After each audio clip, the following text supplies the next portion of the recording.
kita jawab, imbasnya akan kemana-mana. Pertanyaan saya adalah, apakah negara kita sekarang ini memang benar-benar darurat narkoba?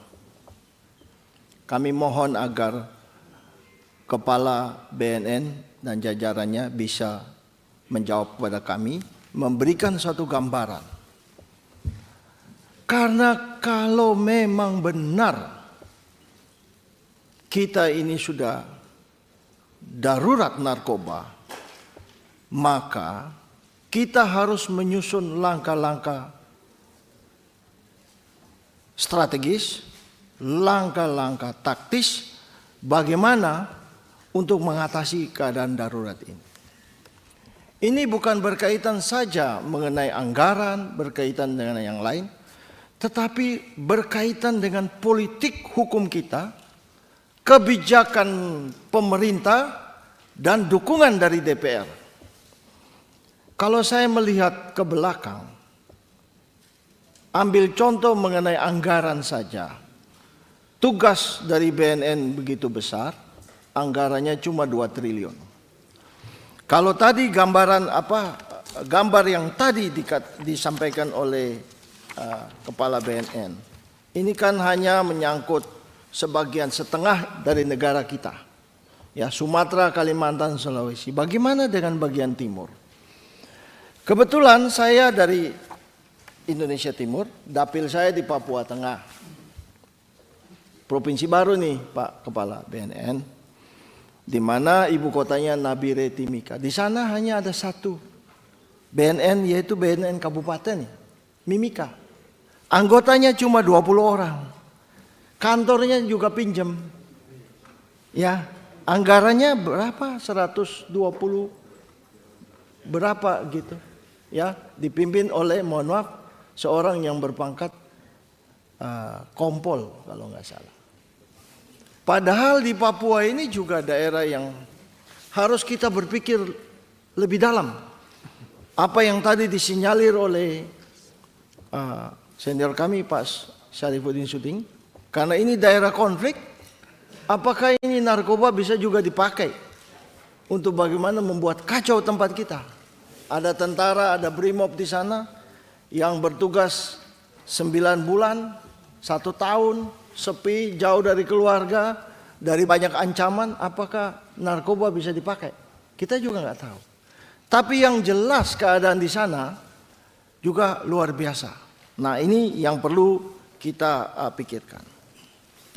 Kenapa demikian? Karena kita melihat bahwa sekarang misalnya, ya, kalau nggak salah 3 hari yang lalu ada seorang wakil bupati di Provinsi Sulawesi Selatan tes narkoba positif. Ya kan? Jadi ini kalau kami melihat ini organized crime, ya, yang sudah terstruktur. Mungkin saja sudah masuk terlalu dalam kepada institusi-institusi kita. Itu sebabnya kalau kita bicara mengenai penanganan narkoba dari tahun ke tahun, ya, ada anggota kita yang terlibat, sudah dihukum berat, masih ada banyak, masih juga banyak, ya, institusi di kepolisian yang bahkan sudah pangkatnya tinggi-tinggi, pemakai narkoba.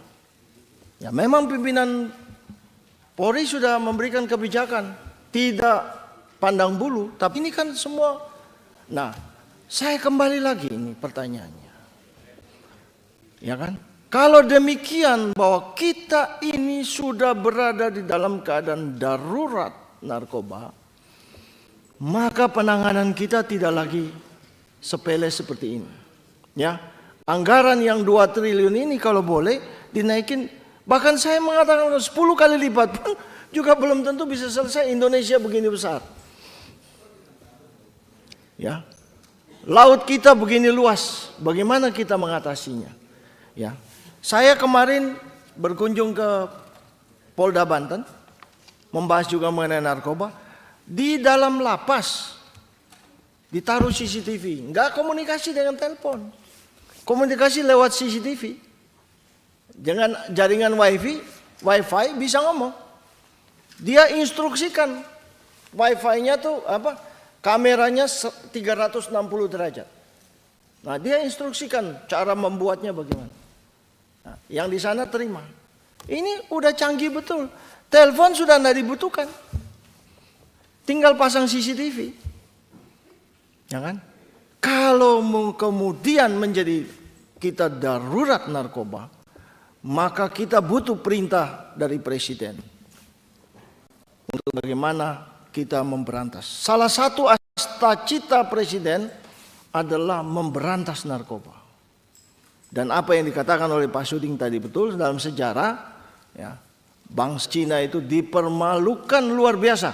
Ya, harus menyewakan Hong Kong 100 tahun, ya. Satu lagi itu, Judi. Yang Portugis itu. Makau 100 tahun, ya kan? Nah, itu. Jadi kembali ke situ, kemudian ditambah lagi satu,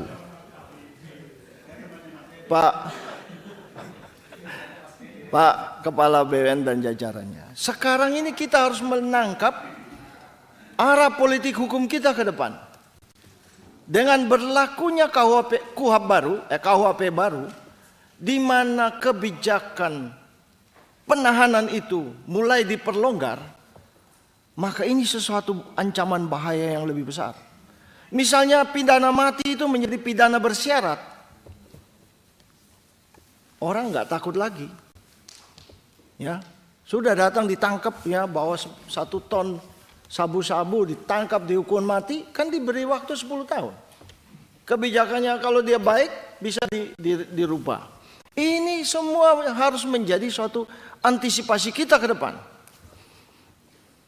Kalau enggak, saya rasa ya. Saya agak curiga sedikit. Mohon maaf, Pak Kepala BNN. Beredar maraknya narkoba yang terjadi, mungkin saja ada kerjasamanya antara penjahat dengan teman-teman kita. Kami curiga. Maka itu tadi pertanyaan saya tadi itu. Darurat narkoba itu bukan karena narkoba ini beredar banyak. Bukan. Tetapi karena ya, institutional crime. Ya, kejahatan terstruktur yang sudah masuk. Nah, kalau kita boleh bisa menjawab ini, moga-moga kita bisa menyelamatkan anak cucu kita. Tadi yang dikatakan Pak Suding itu, ya, dijual murah. Itu mungkin bukan bagian dari BNN ya. Tapi obat keras itu, ya, dijual 20.000. Diminum bersama-sama anak-anak SMP itu. Ini menurut saya miris sekali. Di mana pemerintah kita sekarang berusaha mengarahkan bangsa kita ke depan untuk mencapai bonus demografi. Kita mengeluarkan anggaran kira-kira 500 triliun setiap tahun untuk memberikan makan.